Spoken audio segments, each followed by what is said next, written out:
এই সেই তোমার স্পেশাল আলতা দেওয়া মাটন একদম তুমি নিজে পারো না বলে তুমি ভেবো না কেউ পারে না। আর আশা করছি তুমি মানুষ, তুমি বোঝো, তোমার বোঝার ক্ষমতা আছে বা তোমার শিক্ষাগত যোগ্যতা আছে, তাহলে আমার কথাটার মানে ভুলভাল বের না করে ঠিকঠাক মানে বের করো। দিদি গ্রেভিটা এত দিচ্ছ কেন দিদি?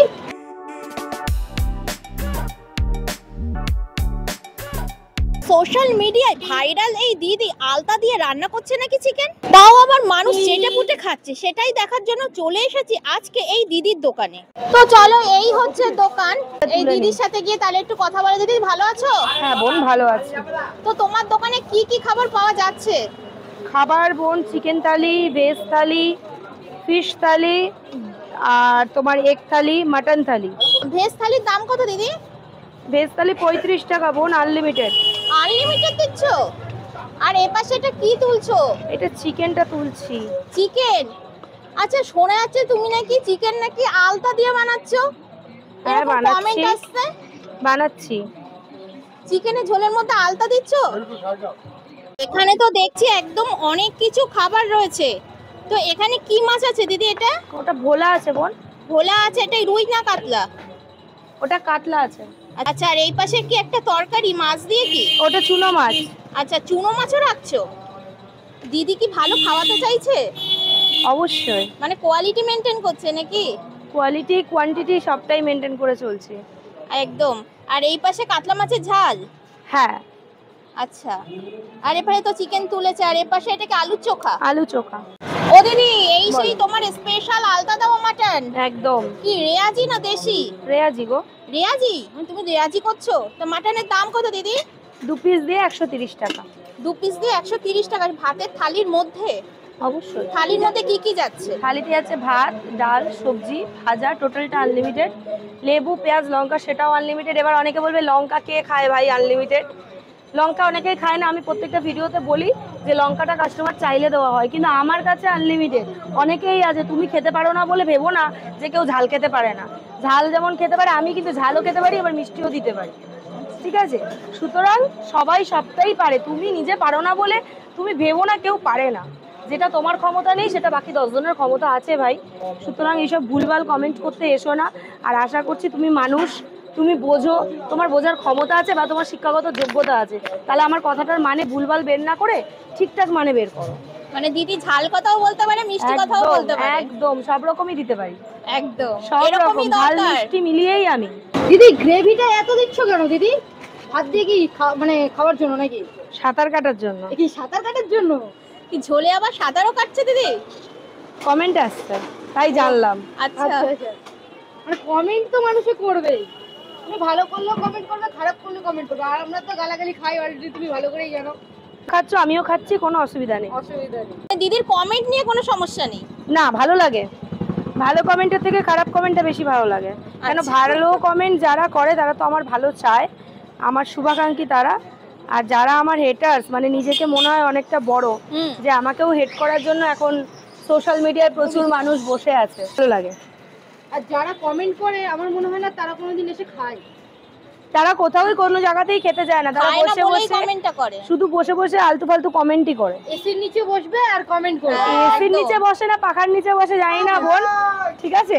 এসির নিচে বসতে বললে আবার বড় সম্মান দিয়ে ফেললে, ঠিক আছে? তাদেরকে এতটা সম্মান দেওয়াও যায় না, কারণ তারা খুবই ছোট মানসিকতা আর খুবই ছোট মনের মানুষ। দিদি এই পাশে কি তুলছো? এটা মাটন যাচ্ছে। এটা কি লাল লাল ঝাল ঝাল? ঝাল ঝাল নয়, লাল লাল। এইটা হচ্ছে কমেন্টের কথা, আলতা দেওয়া মাটন। আলতা দেওয়া মাটন, সিঁদুর দেওয়া মাটন। আচ্ছা, খাবার জিনিসে কখনো আলতা সিঁদুর যায়? এটা আমার কাস্টমার এসে তোমাদের মতো এক ব্লগার ভাইকে বলেছে যে তোমরা কিছু কমেন্টের কেন রিপ্লাই করো না। আমি বলছি দাদা, রিপ্লাই করে লাভ নেই। এরা যারা দেখছে এরা মানুষের মতন দেখতে, কিন্তু অ্যাকচুয়ালি মানুষ নয়। একদম এরা শুধুমাত্র নিজের ঘরের মা বোন বউকে ছাড়া দুনিয়ায় কোনো মেয়েকেই সম্মান করতে পারে না। বাড়ির মা বোনকেও ওরা সম্মান করতে পারে না। না, নিজেদের দিকে এরা হচ্ছে নিজের বেলা আটি শুটি, পরের বেলা চিমটি কাটি, ব্যাপারটা সেম।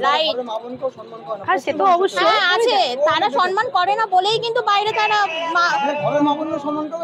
বাইরেও করবে। একদম নেগেটিভ মানুষ তো ভরে গেছে। একদম, এরা নেগেটিভিটি ছড়ানোর জন্য আছে, আর আমরা এগিয়ে যাওয়ার জন্য আছি। আমি মনে করি এই নিয়ে এগিয়ে দিকে তাকিয়ে থাকলে চলবে না, তাহলে পিছিয়ে পড়তে হবে বোন। আচ্ছা দিদি এটা কি দিচ্ছো? এটা সয়াবিন আলু আর গাঠি কচু দিয়ে একটা তরকারি আছে। বাহ, মানে আমি দেখতে পাচ্ছি বাড়ির মারা যেমন রান্না করে, দিদিরা যেমন হ্যাঁ। রান্না করে, ঠিক সেরকমই যত্ন ভাবে, মানে সুন্দর করে পরিষ্কার পরিচ্ছন্ন ভাবেই মানে দেওয়া হচ্ছে। একদম। ও দিদি ওপরে বলো। কেটে রোগান নাকি? না এইটা হ্যাঁ, ওইটা তোমার ওই কষানোর পরে যে তেলটা ছাড়ে হুম। সেটা আমার কাছে। এবার অনেকে বলবে আমার মা মাসি ঠাকুমাও এরম কালার বের করতে পারবে না, সেটা তাদের মানে সেটা তাদের ব্যাপার, তারা বের করতে পারবে না কালার এরকম কষি, সেটা তাদের ব্যাপার। আমি পেরেছি, এটা আমার, আমি মনে করি তাহলে আমি কিছু এক্সেপশনাল বার করতে পেরেছি, এটা আমি পারলাম, একদম। এটাই অনেক বড় ব্যাপার। রাইসের মধ্যে আলু সিদ্ধও যাচ্ছে পার্সেলে, হ্যাঁ, আর এই পাশে এটা যাচ্ছে চচ্চড়ি, এটা চুনো মাছের চচ্চড়ি। হ্যাঁ, চুনো মাছের চচ্চড়ি। তুমি এটা কি রাইস ইউজ করছো? বাসমতি। বাসমতি? আচ্ছা অনেকে তো মিনিকেট ইউজ করে, তুমি বাসমতি কেন করছো? অনেকে করে, আমি করি না। তুমি কি কাস্টমারকে কি ভালো খাওয়াতে চাইছো? অবশ্যই, পরে তো সব দোকান বাদ দিয়ে তোমার দোকানেই আসবে। সবাই তো চায় যে নিজে আমার দোকানে আসে। রান্না ভীষণ ভালো। তো আমি এখানে নিয়ে নিয়েছি কিন্তু চিকেন থালি, যেটার দাম হচ্ছে মাত্র 70 টাকা। আর এখানে রয়েছে একটা সয়াবিন আলুর তরকারি, আলুর চোখা, ডালটা দেবে, ডালটাই বাটির মধ্যে রয়েছে, দেওয়া হবে। আর এই পাশে দিয়েছে কিন্তু 2 পিস চিকেন দিয়ে, আর এরকম সাইজের একটা আলু দিয়ে। যদি চিকেনের জায়গায় মাটন হয়ে যায় তাহলে হয়ে যাবে 130 টাকা। তোমার দোকানের একটু অ্যাড্রেসটা বলে দাও না। 1 নম্বর টিকিট কাউন্টার, সোদপুর 1 নম্বর টিকিট কাউন্টার থেকে বেরিয়ে বাঁহাতে নীলগঞ্জ রোড ধরে 2 মিনিট হাঁটা পথে ইন্দিরানগর গেট নম্বর 3 এর পাশে পৃথ্বীবায়ুষী ভাতের হোটেল। আচ্ছা তোমার দোকান প্রত্যেকদিন খোলা? না, রোববার বন্ধ। রবিবার বন্ধ। আচ্ছা দোকানটা কতদিন হয়েছে? 6 মাস। 6 মাস। 6 মাসের রেসপন্স কেমন? খুব ভালো, তোমরা দেখতেই পাচ্ছ রেসপন্স কেমন। দিদি খুশি? দিদি খুশি, দিদির কাস্টমারও খুশি, দিদির হাতের রান্না খেয়ে। কাস্টমাররা খুশি মানেই আমি খুশি। তো এখানকার খাবার কিন্তু আমার ভীষণ ভালো লেগেছে, একেবারে লাইট খাবার। দিদি খাবার কিন্তু ভীষণ ভালো হয়েছে, তো খাবার কিন্তু ভীষণ ভালো। আমার তরফ থেকে রেকমেন্ডেশন কিন্তু তোমাদের থাকলো, এই দোকানে আসো এবং খাবার টেস্ট করে অবশ্যই কিন্তু আমাকে কমেন্ট বক্সে কমেন্ট করে জানিও যে তোমাদের কেমন লেগেছে। চলো তাহলে, টাটা।